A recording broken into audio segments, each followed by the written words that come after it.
Welcome back. You're watching a special broadcast on the India Today Access My India exit poll data for Uttar Pradesh, Punjab and the other 3 states. But we're also doing a deep dive on data from Facebook. This is data exclusively accessed from Facebook.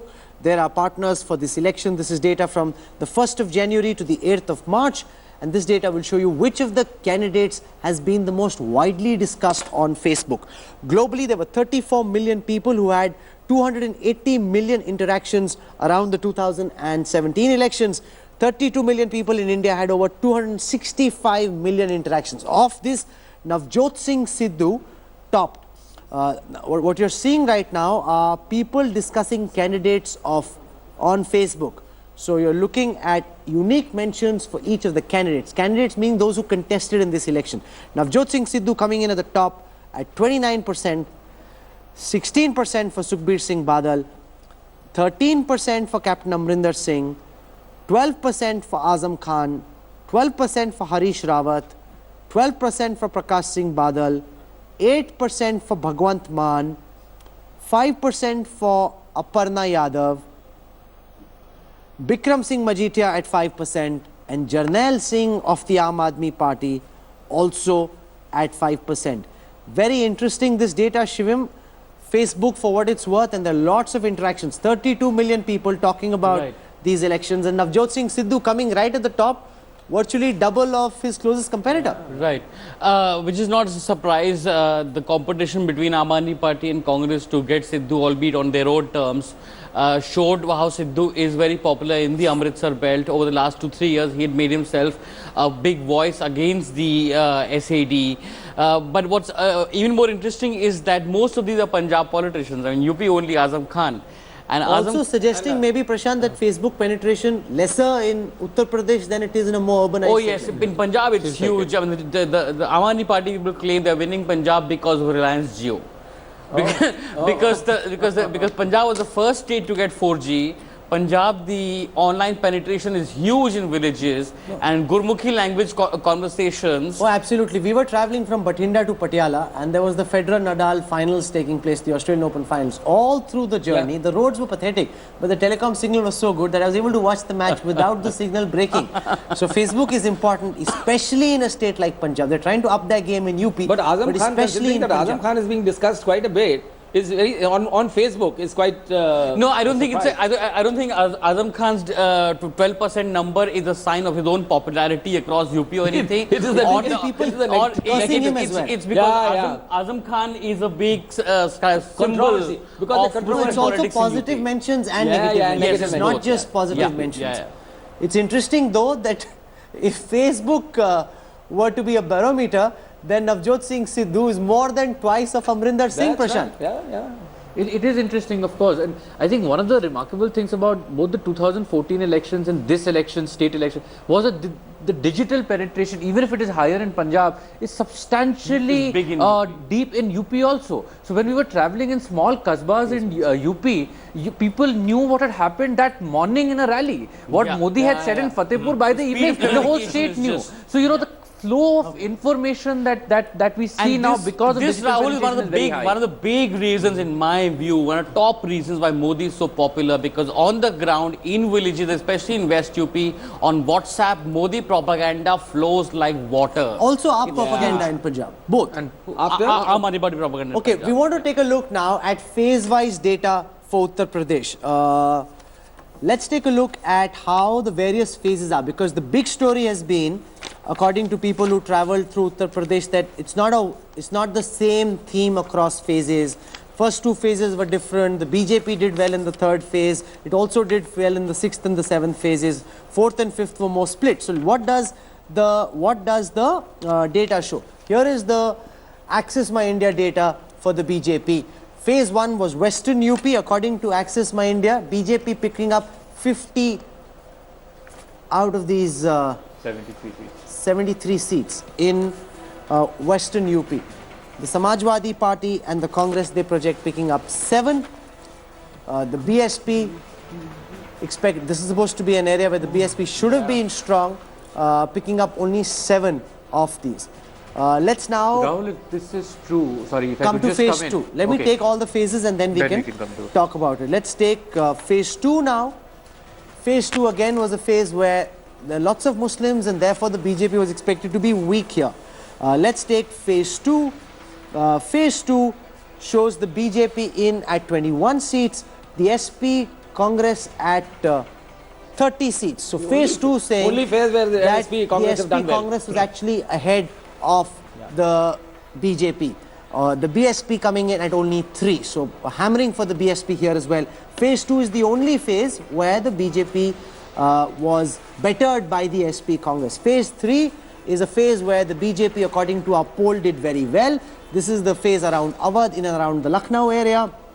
Phase 3, out of the 69 seats in phase 3, the BJP shown at 39, the SP Congress shown at 50. Now, this is where, in the previous election of 2012, out of these 69 seats, SP by itself had won almost close to 50, 48 odd seats. 55. 55 They had seats 55 is what seats. they'd won. This was the SP bastion. This is where they should have done really well. Etawah, Mainpuri, Kannauj, Saifai. This is where the BJP stolen a march. This is where Akhilesh lost the election, if this data is correct. Phase 3.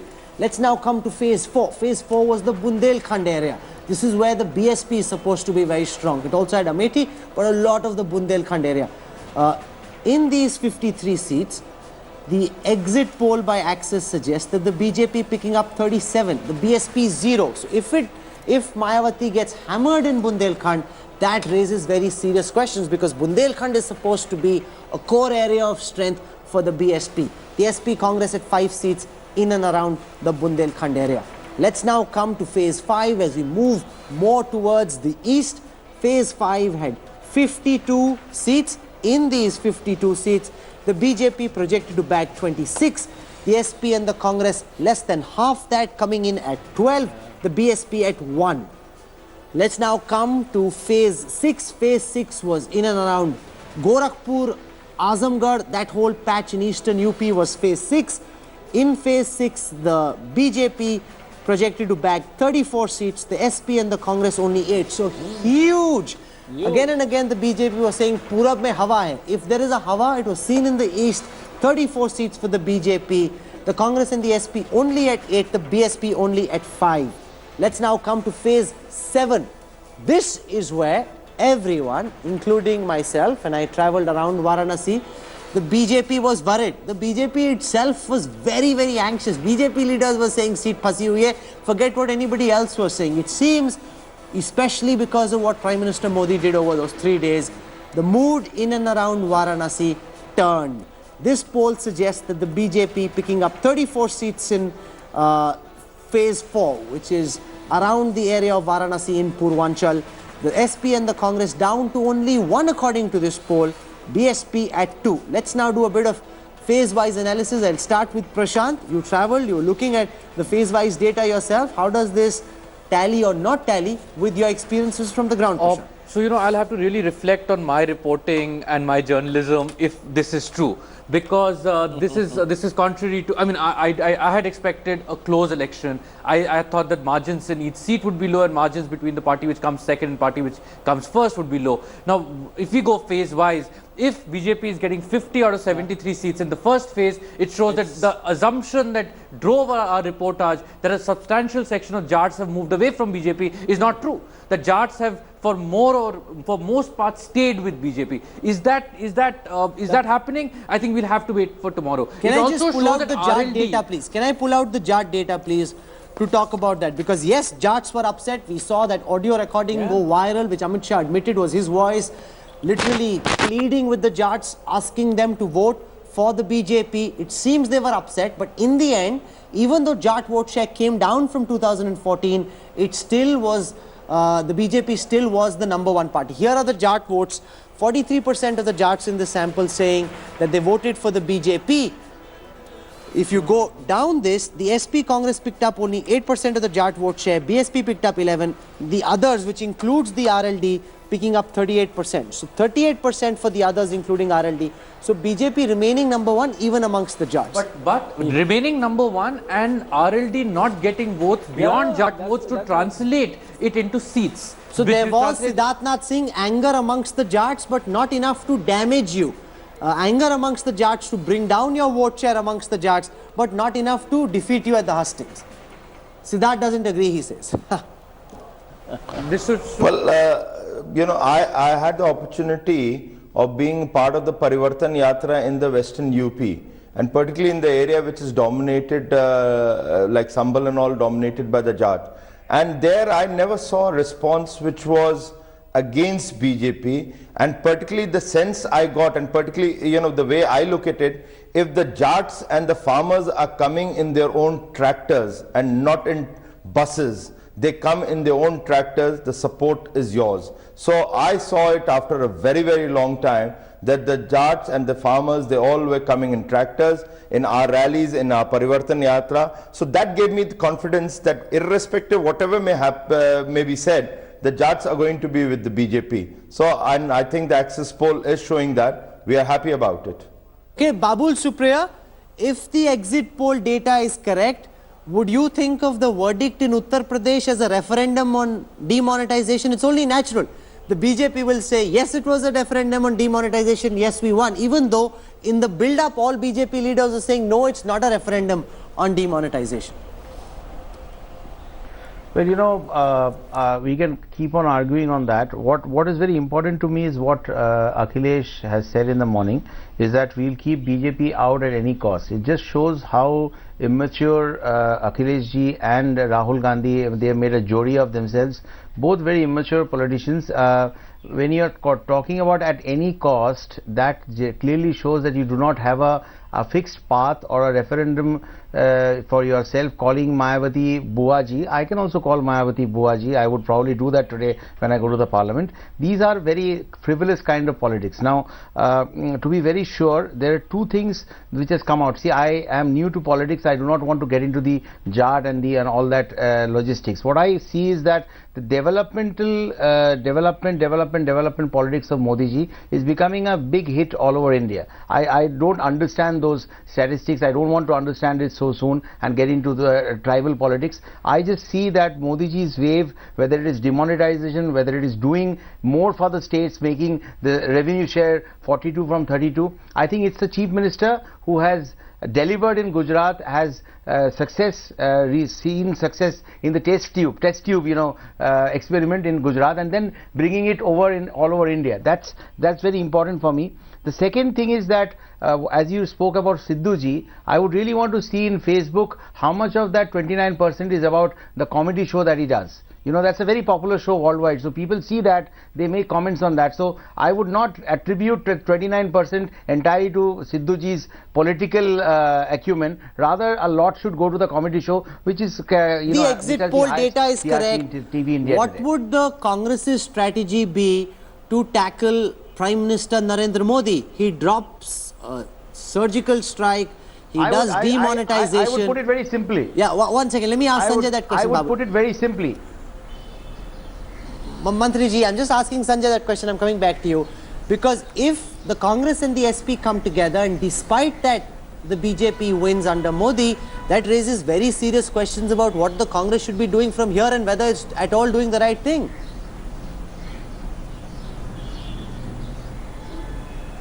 Well, Rahul, even if I were to go strictly by your, exit poll predictions, the Congress is winning 2 of the 5 states, and I think for Babul Supriyo or the BJP to wish away the Congress is what I would call is wishful thinking. Good luck.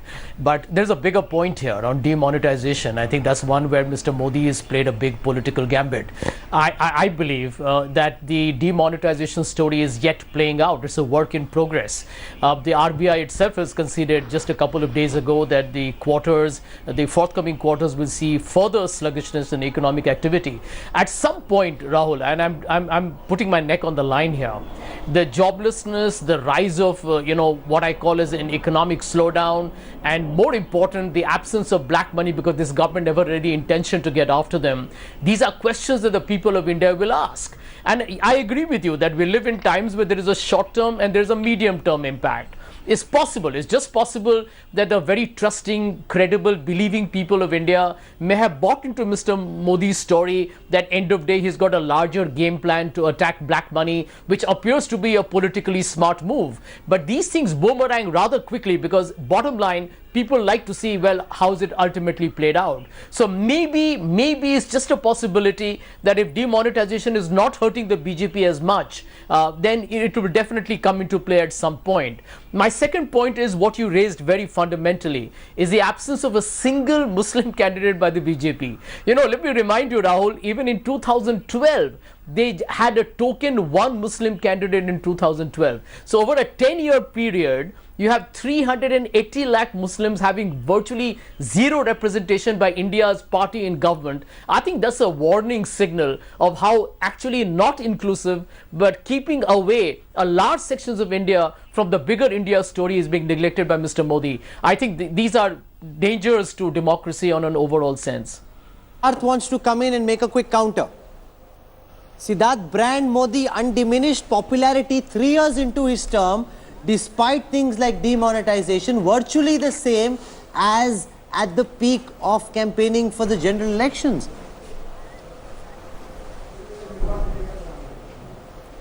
Well, Rahul, let me put this. I saw a demonetization having a positive impact on the ground. It actually cut across caste. It brought the deprived class for so many years together. They felt that this is the government, this is the leader Modi who's going to do something for us, and they actually saw things happening. For example, the toilets, which I have seen numbers sitting in Delhi, I never realized that so many toilets have been made under Swachh Bharat, and the Ujjwala scheme, that's a great scheme. Now, if money can be brought in cheap, 2 to 3% into the savings account and current account, and that is 14 lakh crore, I'm sure the government can put it to a good use, which the government is doing, and the poor will get the benefit. So demonetization was an issue. It made caste irrelevant. That's what I feel. And the popularity of Modi ji is been surging, and people do believe, certainly it is a state election, I will never compare it with the national election, but the popularity of Modi ji on the ground was phenomenal. And I must admit that a lot of places where we went, they said, आप मोदी की party के, आप ही को vote मिलेगा, आप क्या कमल को मिलेगा क्योंकि आप मोदी के हो. So that's the reality. Whatever our adversaries may like to say and punch numbers on RBI, they have been proved wrong. Their economists, prime ministers and the former finance ministers have been proved wrong. Let us wait. With the short term you have lost, medium term you are losing, long term let us see where you go from here. I need to take a very quick break. I'm told that Lakshmikant Parsekar, the current Chief Minister of Goa, a man whose future is in doubt because there were lots of comments made by BJP leaders that suggested that he may not be a shoo-in if the BJP wins. He'll be joining us. We haven't looked so far at Goa. We haven't looked at Uttarakhand. We will do that when we come back on the other side of a very quick break. I want to thank Babul Supriya. Babul, thank you for joining us. Thank you very much, Siddharth Nath Singh. Thank you also. Can I make a last comment? Yes, go ahead, Babul. Very quickly, Can I make a last comment? Yes, please. You, as a first-time parliamentarian, I think you have asked what is the change that we want to see in Congress or Congress should do.